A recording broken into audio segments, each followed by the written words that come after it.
Data Skeptic mini episodes provide high-level descriptions of key concepts related to data science and skepticism. Today's topic is leakage.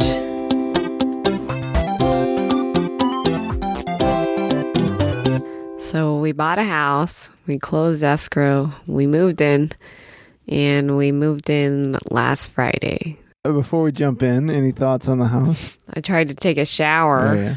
I came to the conclusion after the water running for 10 minutes, or maybe even more, and the water was not getting any warmer, that the water heater was broken. Then I went to tell Kyle here, and he was like, I don't think he believed me at first. He was like, well, it takes a while for the water to get warm. And I was like, I know, I took a shower before and I know how long it takes. And I went to the kitchen and ran the water too and it didn't work. Yeah. And then even after that, I don't even think Kyle really believed me. But no, I tried it and I believed you. But then... Trust but verify. So then we called the water heater person. Yeah, and $65 later, we learned that there's a very simple solution, that all gas meters in California have a little special trigger thing that goes off if it thinks there's an earthquake to stop the gas. So you gave me some tasks to accomplish when we moved into the house, right? Did I fulfill your expectations in the things I accomplished? I don't know. You said you fixed a leak under the sink, but we're still validating that one. Yeah, how are we going to test it?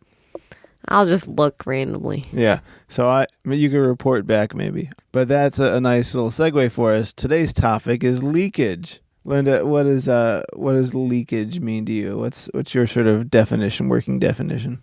Something that cannot hold water and therefore lets the water come out.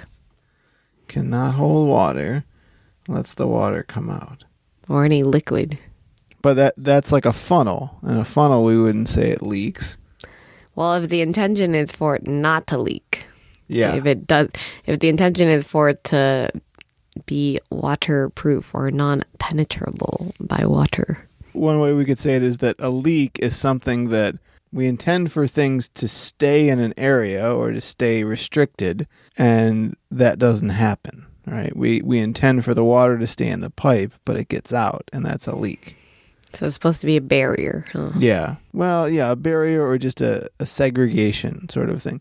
So leakage is an important topic in machine learning, actually. So what does it mean? The technical definition is something like if some unintended additional information that goes into your training data that your model can learn from in order to make predictions in a manner that isn't useful in practice. Is that a helpful definition for you? Now, what is it in layperson's terms? In machine learning, you want to train a system to make like predictions or do classifications on a given data set. So you provide it some data and you say, try and learn the pattern here, right? Mm-hmm. But if the pattern contains the answer, then it's sort of trivial. It's like a short circuit. The system can just learn the pattern directly because it's already there in the data, but it's like a cheat. Mm-hmm. Let's jump over like an e-commerce example, all right? Okay. Let's say you were looking at the way people navigated a website and you kept track of like if they visited certain pages. Like did they visit the About Us page? And did they visit the blog page? And did they look at the products page?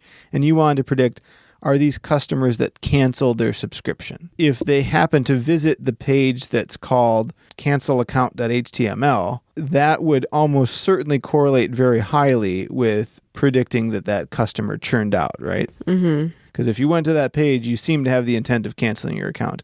But it's also sort of useless because no one casually goes to the cancel account page. Like, let's just find out what it takes. Let's explore the website and its great design on its cancel page. Like if you go there, the immediately next thing you do is cancel your account, pretty much, right? Yeah. And like maybe you have a win-back strategy, but more or less, if you visit that page, while yes, it might predict that 1 second later you're going to cancel your account, that's not really useful. It's not a predictive feature. It doesn't help you. You can't take advantage of it. This is an example of leakage, meaning what is leaking what? The thing you're trying to predict, like is someone going to cancel their account, is embedded in the training data you provide. And which training data would you be providing? You'd be providing that they visited the cancel account page.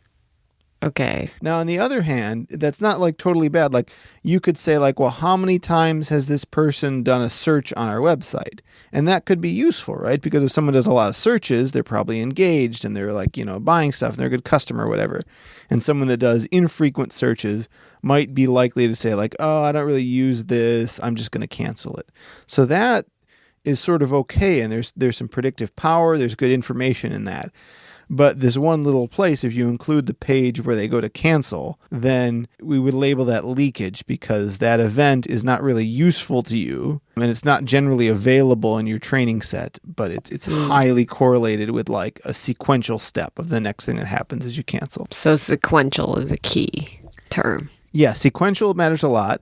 Also, like in predicting the future is a problem. So generally, you train an algorithm on historical data, but you want to usually use it to learn something like make a prediction or a guess about the future. Since you have all the historical data, if you include something that from your reference point is sort of in the future, then it qualifies as leakage. I guess the key way to say this is the data available operationally? Meaning? At the time you want to use the data, would you have it available? So like including information about the future. Like let's say you wanted to predict whether someone would be granted a mortgage or not. And you were going to look at how many credit checks did they have in a particular calendar year. Okay. So if you have all this historical data and you could be like, well, how many credit checks did a certain person get in the year 2014? And that's in your past data. You can look at it. But if they were trying to get the mortgage in July and you look at the full year of credit checks, it's not really representative because if you actually were trying to use this in practice, if they were trying to get the mortgage in July, you can't look into the future because that hasn't happened yet. Okay. Why might credit checks be predictive of if you get a mortgage or not? Well, you have to get a loan. And if you don't get the loan, maybe you just go and get another apartment, in which case one or more landlords are going to run a credit check on you. So maybe like having more credit checks could indicate someone who failed to get a mortgage. And that would be a feature that a machine learning algorithm could pick up and take advantage of. But that information technically is sort of in the future if you aggregate by a calendar year. Mm-hmm.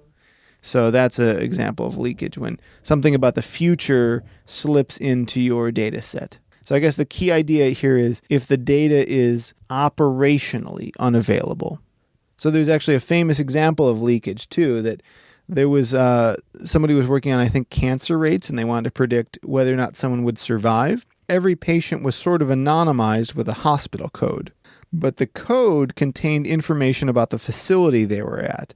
And some facilities were specialized in really, really bad types of cancer that have very high mortality rates, and other facilities just took lots of general patients. So the facility that took the people that had the really bad cancers with very low chance of survival, by definition, they specialize in people that have really bad odds against them, right? So the fact that you went there doesn't mean that hospital's bad. It just means that they're kind of like a last-ditch, worst-case effort kind of place. Mm-hmm. And that data set contained some information that implied the facility they went to. So by including that, whether, the person creating the algorithm intended to or not, they gave the machine learning algorithm the opportunity to latch onto something that's not actually useful, because predicting the mortality rate of someone who goes to the very specialized clinic that's like a last resort kind of place, if you already know they're going there, you already know that they're in a bad situation.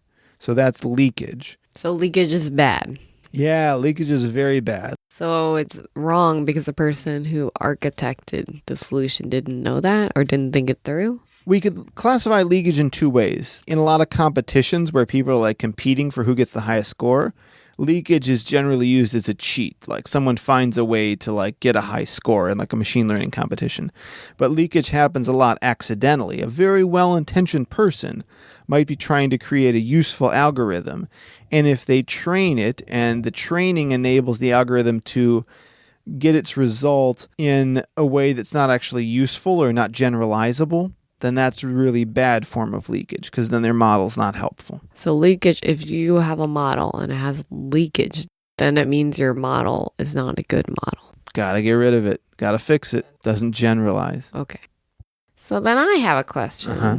If you have all these problems, trying to build an algorithm and machine learning, uh-huh, how do we know that we could trust you people. How do you know that all our models don't have leakage in them? Or all your models are flawed, maybe. That could be. Well, just keep that on the DL. We don't want that fact getting out. But no, how can we avoid it? So someone doing this type of work should be very worried about leakage, and they should try and remove any field that might be related to leakage. So for example, like something I've done a fair amount in my life is look at the way people navigate websites and say like, well, this person, goes to these pages with these frequency and they have these nav paths. Can I use that to be predictive? But in the example of like, well, if I want to predict that they're going to cancel their account and they go to the cancel account.html page, that's definitely leakage, and I just got to take that out of there. I might even have to take out when they go to visit my account page. Because even though maybe they just want to change their password, they might go to my account, which contains cancel account. Also, going to my account could be a good thing. Like maybe you go to my account regularly because you change your password a lot and you want to be like safety first or whatever. There's no necessarily always work solution. These are just some of the problems that make ML a little difficult. It's not really about the algorithms. It's about the knowledge representation most of the time. You can also add noise. That's another technique I've found useful once or twice, where you add a little bit of noise to make sure that whatever might be leakage is kind of like smoothed out. But these are the challenges of a working data scientist. And for the rest of anyone who's given that model, come up with a way to empirically test it. Leakage is bad. Yes, indeed. Bad for data scientists and bad for kitchen sinks. Well said. And thank you again for joining me.